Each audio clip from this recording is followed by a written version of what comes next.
Changing the trail of exploring RC crawling? Well, guess what? RC Crawlers Coffee brings you morning wisdom, the latest rig tunings, and pro tips that you'll need. So call to bed and stick around. Welcome back, guys. Today we're at the Res Clubhouse, and we got Eric and Rex. What's up? What up, guys? Changing it up a little bit from coffee to the other brewed stuff. This is what I'm talking about on a Friday. Nice. So we're going to be talking about 24s. Today we got the experts over here. Nope. Yeah. Hey, I just drive, all right? So talk to us about all these 24s we got over here. It's just... You first. Me first? Yeah. You first. Well, so it started off in, when was that? October? We were actually here at this table, and we had invited a few of the guys after a crawl, maybe, I can't remember if it was Bean Hollow or whatever, but Sean was here, JT, Rex, maybe a few others, and it was even just a shop day, and the guys brought their 24s, and it kind of just started off with Sean looking at the 24s, and I always talk about Sean building my rigs, which he built this rig right here. But even before that, Juan and Edgar had talked about doing a 24 pork belly and incorporating a lot of the flex adjustment, the tuning, the technology that we incorporated in the 10 scale. And at that time, we were just really busy. We had our first warehouse that we were trying to get into. And then over the summer, had some issues with the landlord, started moving into our second warehouse. So we really didn't have a whole lot of time. And Juan had taken initiative, did a first run or an attempt at a scaled down. I think it was a scaled down version of the PBX. Yeah, the green rails, right? Just to try it out. And then there was another version that was even older than that Ramel had done, but for a RTR swap. Yep. And that one was that didn't have any of the flex tuning. It was really just to prove an RTR swap and then start from there. That's the one that I got you first into, right? Yeah. That's the very first one. Very first one. And that was a very capable rig, but it didn't look like the chassis that we ended up overall making. It would look like a stock chassis rail. Well, dude, I couldn't even keep up with the chassis, man. I was like, I thought I had the latest one. They're like, nah, that's like the first one. I'm like, what? There's like 8 of them now. I'm like, holy crap. I think there's about 12. Yeah. Maybe right Yeah. At the And moment. I was just like, whew. 12 versions anyway from the beginning. And what was funny was because I was running that chassis, and then JT ended up with that green one that you made, the V2, the version 2 of it. And I'm like, they're always saying, oh, the V2's better. I'm like, nah, V1's better. At the same time, we were printing out the 18. Because I remember that was the green rails that we were doing for those as well. That was the same time. So, yeah. What were your comparisons? Your first initial, It was very capable. I had hella video, doing lines that I wouldn't do with my normal, even my killer chassis. And that was one of my very most capable comp rigs that I've had in the past. But that stock V1 chassis did a lot of stuff that, like I said, my other LCG rigs couldn't do. Did you even run braces on that? Braces? Yeah, the chassis braces? No. Nothing, huh? Huh. I had one of those Hyde RC Yoda bodies on there, and the mounting thing in the back was pretty stiff and rigid, so I didn't end up using any flex braces that we use now. did you do a stock swap the first time or no? Somewhat stock. Well, you started off None of with the his stock. rigs are stock. No. I told him to start off with the stock one. Huh? I told you to start off with the stock one and then modify from there. That was sort of stock. No, it wasn't. Yeah, it can't be stock. What kind of mods did you do? Just to that? NSDRC 100, RS 100, FureTech Lizard Pro ESC, and I ran stock axles. Yeah, dude. I remember your rigs, all of them. All of my rigs Stock until axles. within the past month have been stock axles with now universal joints, but now I'm running something else. But that's all I had on it, and it was very capable. It was like at Bean Hollow, did this crazy ass wraparound line and my other rigs couldn't even keep up. Even my Sith couldn't do it. Speaking of being your new accomplishment, huh? Oh yeah, The Devil's Crack.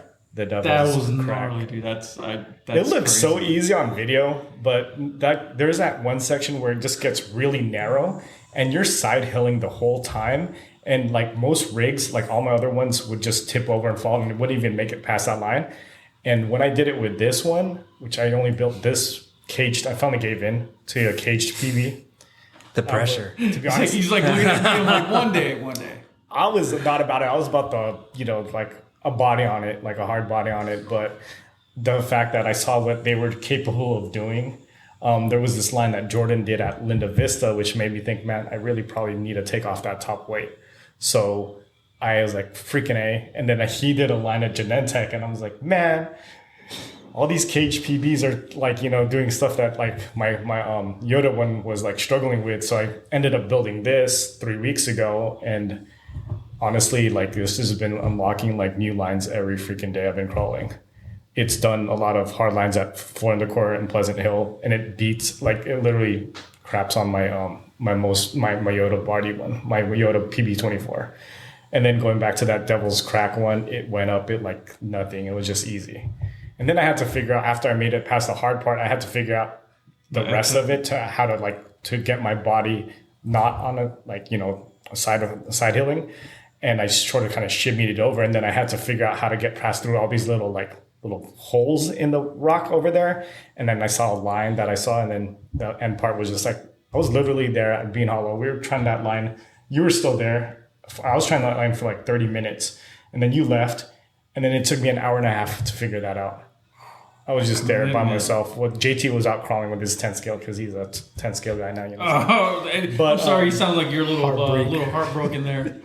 You made the mid section while I was there, right? Or you were still... Yeah, I made that mid section, and I was using my Yoda body too. So that one would make it past it, but after that, like it would always tilt too. So I ended up running this rig, and I was gonna switch the tires to the trenchers, but the ruptures actually hooked there like really good.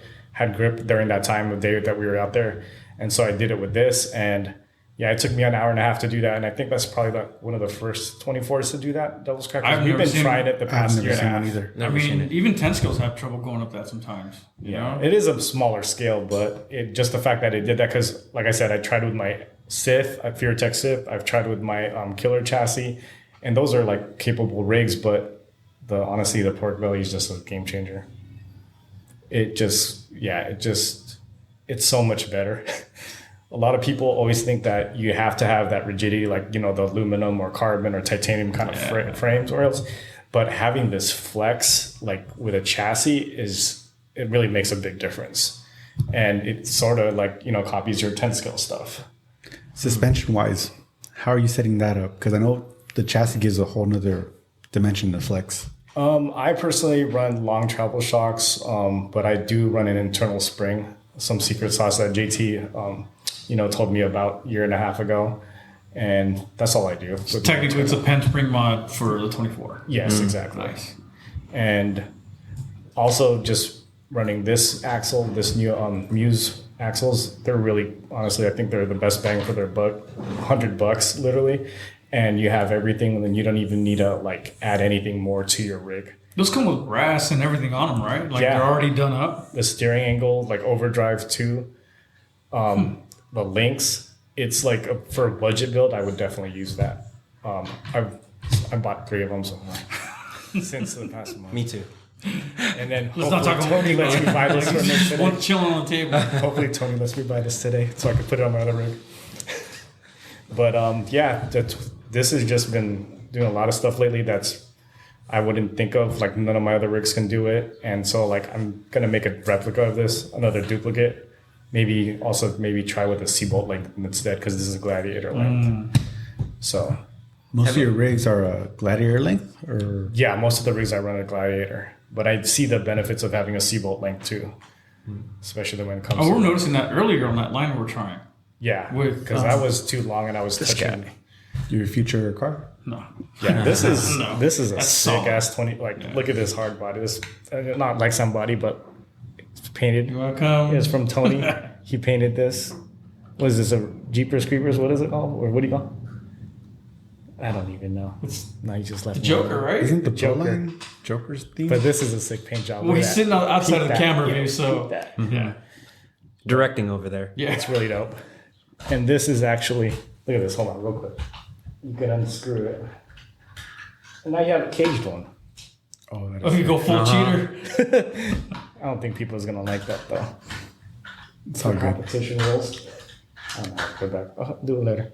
They don't need to know. You don't even know. Yeah. Are you using the Pro line? Oh, you are. It looks quick. Scale. Yeah. I use these on my bodies all the time. They're great. Yeah, but yeah, the 24 scene honestly has just been like, with all the technology and stuff that's coming out lately, it's grown from a long time ago. I wouldn't think going back 2 years ago, I wouldn't ever think that any of my rigs could do what they're doing now. Yeah. Like, and it started right when we hit I think the first thing was like when we saw like improvement was just hitting the waterfall line at Linda Vista. Like, that's only the 10 that went coming into that. When I first met you guys, I only saw 10 scales going up there, and then I freaking did it once with a Sith, but I was running ruptures that time, and it was too hot. But when I put trenchers on one of my other rigs, it just walked up, and then I saw him do it with his pb24, and I'm like, okay. That was the line 4. The furthest to the right. That's the one you were talking about? The line? The waterfall, right? Waterfall line. Yeah. The waterfall one. Yeah, by the bridge. And then so you did it with the seatbelt length, and I was able to do it again when I came back with the pb20, my Yoda one. Yeah. At that time, it was on the Endura mini pins, the 55 mil, which were the S5 compound. Are these right? Yeah. Yeah, Like these that are right there. Jodas right here. Yeah. And I don't know, like at that time of day, the temperature, it was just perfect. Like those are, it's a soft compound. It's actually one that I really like to start off with to gauge whether I want to go with a firmer compound. Now, Endura doesn't offer a 55 mini pin in the S4, it's S5's their softest that I know of. So once it gets over a certain temperature, they kind of fade, right? But yeah, at that part where the waterfall is, when it was a little shady, the temperature's cool, they grip up really well. They actually, with the mini pin, if you're familiar with that mini pin style of grip, they actually grind really smooth versus a more open tread that maybe like a rupture with a larger lug. You'll see when the tires spin, it almost like oscillates a little bit larger. So I talk about this a little bit, like the mini pins drift. Usually with my setups, I have a lot of front bias, so I like the lightweight rear, but that's really to have the rear rotate where I want to. Since before I used to do a lot of 4-wheel steer, so I just got used to that. And then within the high front bias, you get a little bit of that when you can control it. 4-wheel steer. I haven't seen 24 4-wheel steer successfully. Is there a reason why? That's right. None of you guys are running the 4-wheel steer. No, I used to have it on my Feartech Sith before. When I started, I didn't like it. Or is it because it's not eating? Because you guys are like kind of used to having. You guys are tuning it that way where you can just drift the end without using that rear steer? Or what's the deal? Because I know on the 10 scale stuff, you're big on 4-wheel steer. I don't think it's necessary for 24s to have a 4-wheel steer rig. I haven't tried it yet, but I from what I hear, it's maybe just I think the weight throws it off too. the weight. I mean, before they used to talk about that as for the 10 scale, right? The 4-wheel steer, the rear steer adds too much weight, but with a lot of the things out now, like you've got NSDRC servo low profile with crazy torque, right? Before that didn't really exist for really high torque, low profile. So you could lighten it up. There's you're seeing a lot of the MOA style, pro shafty, sporty servo configuration. So even like people are doing the behind the axle servo setup, but for 4-wheel steer on a 10 scale. I think if maybe later on when setups get better for 4-wheel steer on 24 scale, maybe you'll see more. I think it's just not common because the market's not quite there. Like the communities aren't 4-wheel steering. Right now you see even it feels like you even see more people in 10 scale doing a lot of 4-wheel steer. Like they'll have a few and they'll have a 4-wheel steer rig, but maybe it just hasn't caught on just yet for the 24. It's probably going to come. I actually have some parts to build a 24 4-wheel steer rig on a large pin, like the 65 mil. But so far, like, I'll be honest, I love my 24. Like, after Sean built the C10, the C-bolt for me, and that was on mini pins and I was running the C10 body, it definitely performed really well. Once I went over to the cage, and then I'm actually really liking the Scrambler tires, which I guess is an older tire. And then he did an insert for us to give it a little bit more sidewall support. I love working with that tire. It's just like a good middle ground. The compound's a little bit stiffer than the mini pin, but I think going into the summer months, the traction will probably pick up pretty well. And that's another thing. I'm super new to the 24 scale tire tech. It's not the offering had just been recent, right? Where you would see the tusks and the ruptures. So I feel like because of the tires that are available and plus like a Muse axle with the 52 degree or however many degree steering, like you're seeing a lot of this capability coming into the market where before there wasn't a whole lot of offering. Now it's man, I don't know. Like I don't even pretend to be a 24 guy. I just love driving my 24, right? Like back then it was only like it would be smaller tires too. Like Milestar Patagonias or Hyraxes, Proline Hyraxes, where they're really, like, I think me and JT kept on going back and forth. I'm all about the Milestar Patagucci's, but he's all about those Proline Hyraxes. But, we tried other products like LGRP stuff, but the Swamp Kings were pretty decent when it came to like the traction and the kind of places that we would crawl at. But other than that, after like it just came big, like then they had ruptures and they had like all these bigger tires and like comp pins. Like the tires is going crazy right now. But my honestly favorite one is, I'm always going to say it. All my friends always hear me try and vouch for them. Proline trenchers, real talk, they have grip everywhere. Like no matter what, if you're on even a foam course or wherever we've been crawling, they have the best grip, I think, of all these tires. Like, and then also like temperature wise, because like I run depending on the time of day or where I'm crawling, not all tires going to have like grip at all. At Floor and Decor, like trenchers just work even when it's hot. You'll see it more grinding out, spinning out when you're driving there, but when it's cold, they're perfect. They're able to do this moss line that we've been working on for the past like 3 months out there, and they hit this. I switched it. I actually took the ruptures off because the ruptures couldn't even work up that line, and I switched it to trenchers, and it made it up. You feel like moving to the cage setup has changed your preference on tire selection? I did have to run ruptures in a bigger tire because aesthetically they don't look nice when you're running a smaller tire. But performance wise, it is also with a bigger tire, it is better. You do end up going over rocks and clearing stuff easier with a bigger tire, but the thing I really liked about running the Proline trenchers is it is a smaller tire, but the thing is you're able to actually you learn how to finesse the rocks more when you're crawling. And I'm saying this all the time, like I'm repeating everything I'm saying right now, like to other people, but you learn how to drive on that rock by just looking like with a smaller tire, because bigger tire, you're just going to roll over it. But you use all like the little cracks and the crevices or whatever on that rock to finesse it, so you would be able to climb up with a. So smaller tires is just more technical driving. I feel like it is, to be honest. It helped, and I honestly think it helped me with driving now. Well, I think that's all around. It's like on 10 scale stuff. Like you run a 1.9 or 1.55, and then you jump over to like a 2.2. You're like, oh shit, like that's a complete different ballgame. Yeah, you're clearing stuff more like, oh, okay.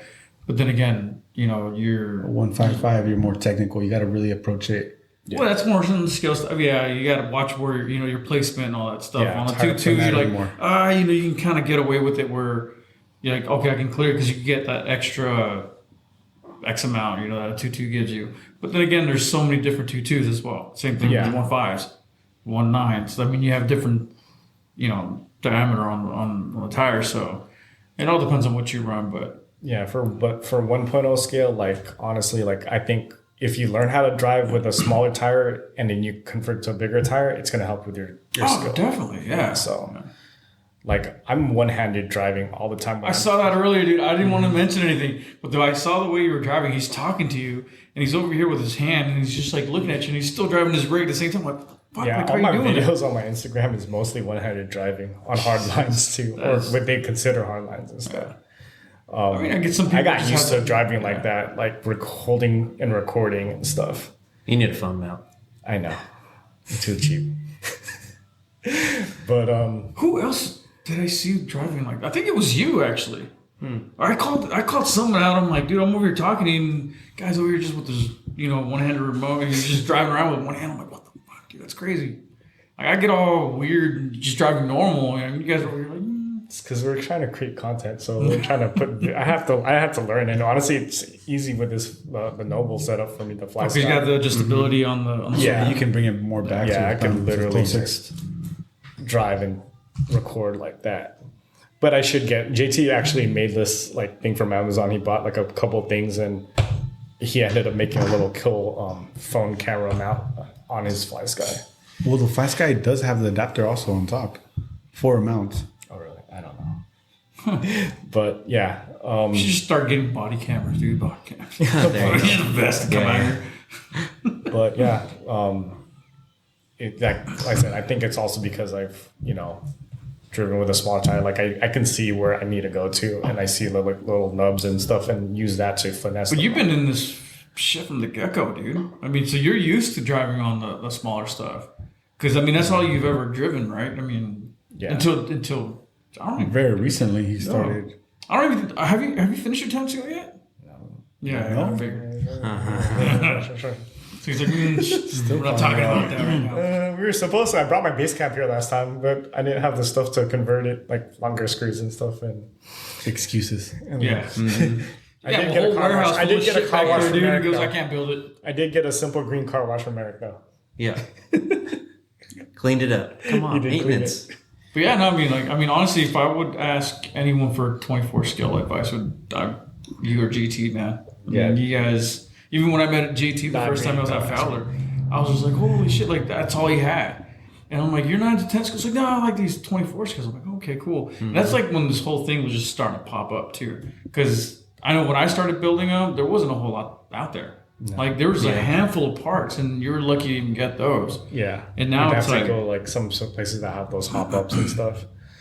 It escalated quickly. Well, just tires alone were just very limited. You know, you had no dual stage inserts, you had no portal, you had none of that stuff. I mean, you barely had housings. Mm-hmm. You know, so it's like, I think what really took off was Fury Tech. To be honest, I would say that's when it really started taking off. That's when it caught your eye. Well, it was hard to get too. Yeah, dude. Fury Tech was really hard to get at one point, and it grew so quick. That whole brushless stuff, it changed a lot of things. I think I drove your what was the Gladiators, dude. Power Wagon. The Power Wagon? Yeah. What chassis was that? That was the Fury Tech one. Yeah. The Grasshopper. The Grasshopper. That thing was amazing. Yeah. They had that carbon fiber looking one. Yeah, I remember that. The blue one, right? Was it blue? I think it was. They do have a Grasshopper that's blue. I think it was. Yeah, it was crazy because no one was making rails either. No, it was all started pumping out these things. Their Sith was really good. I like their Sith.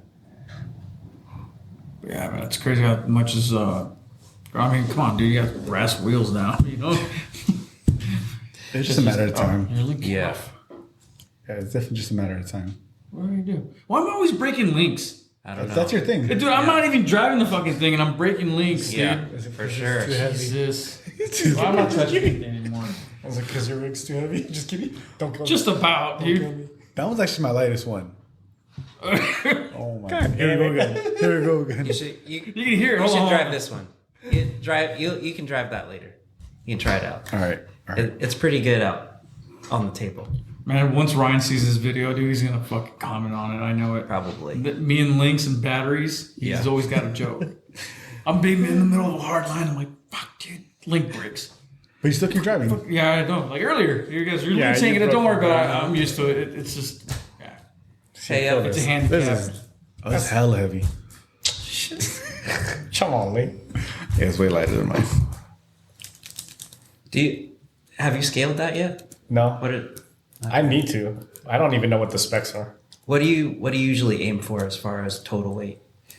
Or is there a number? I've noticed with a pb24K, like a 24 pb, the ones that do really well are, to be honest, are like the ones that are like 380 to 460, 480. Mm-hmm. I think if you go above 500, it's just like, it still works, but... Is that for free crawl or free comp? crawling? Yeah. Comp, this is overkill for a comp, I think. So when you guys are running because I get asked this a lot too for battery placement when people reach out, like, and I mention, and I don't know if we've actually talked about the science about it, but I kind of refer it back to like off-road buggy, and when you're doing a comp and you're going for time, right? You're trying to shave off as much time as possible, going through gates as fast or smooth as possible, and in my setup, since I only free crawl, I like my setup where it's high front bias and the battery is unsprung weight, right? So I like it on the axle. You guys really like running it behind the skid. Is that because it feels more balanced when you're driving on a comp course and you're going at speed? Or is that just something that you're used to? Like, for me, it's personally, I'm probably just used to putting a battery back there. Or usually my previous LCG chassis, they had a tray where I put it up front. But then you have to flip the transmission to have the motor on Yes, backwards. you'll have to flip the whole transmission. But personally, like aesthetically, I like mine in the back because I don't like it like sticking out like that. Aesthetically, okay. yeah. For me, it's aesthetics too. Well, that's how stock 24s run. They run in the back. Yeah. Yeah. Everything runs on the back. So I mean you really don't have to But run they're any small rear weight. little batteries too, so it's not that. No, but still, well, Yeah. okay. Well, let me point something out. Look at the size of this battery, right? And look at the size of the rig. If we ran a battery that is scaled to this on our 110 scale, we'd be running like a 52, like just a huge battery. So if you think about it, if you put this to scale and you do it on a 10 scale, this battery is huge for this. Technically, the batteries that we're using for 10 scale should be about half that. It should be like the size of your thumb, just to kind of even go to the 24 scale. Do you understand what I'm saying though? So like for 24 scale, I think these batteries are fucking massive. But I mean that's what we have. That's my tiniest one. Oh no, I'm just saying like for the scale of it. I know. If you really put, I mean it's bigger than the motor. Yeah.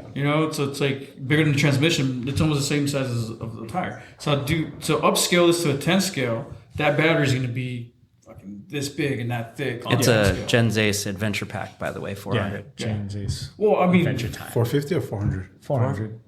400. If I could, I would have put this rig. I would have put the battery under the cage, but You're stuffing so much in there already. yeah. So that's why I just have it there and it looks clean.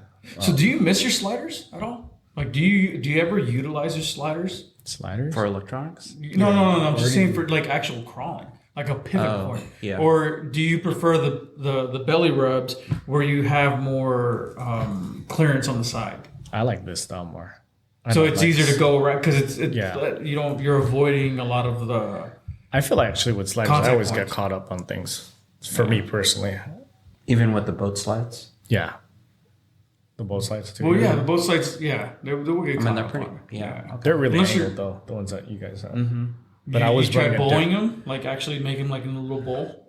I have them, but I actually ran our design one. They were made out of Delrin, and I would run them on my Sliders? Look at that one over there. Pick it up. I'll get it. Huh. Oh, this is a standard slider. Yeah. Yeah. Well, I thought you were talking about like a boat slide, like where it butterflies. Oh up. no, I didn't like that. Look. Look, dude. So this guy's like, it's about look, huh? No performance over looks, but Hey, I Very okay, contradicting sometimes. don't get offended, but I didn't like the design of this cage. That's why I always stuck with that for the longest time. Did I ever give you the smaller design, the R? Yeah, that's not gonna fit anything in there. But it's more. I would like that look actually. If that R cage was like fitted on here, it would look so much cooler. What would you recommend? Just longer? Yeah, but it's gonna make it look weird now. So What do you mean? This is okay. The I R don't know, cage. The R cage. What would it look weird? No, because it's so small. You're gonna have to make it bigger. Proportionally, it doesn't. God. Yeah, it's not gonna fit. Yeah, I see it. Yeah. Like imagine the size of that. That's a Python Pro in there. Like imagine that in a 10 scale. It's bigger than the battery. Yeah, that's that what I'm you run, saying, right? yeah. Like the proportions aren't quite. Yeah, There. but then again, like you shrink everything down to where it's supposed to look correct on the 24. You're not going to get any performance.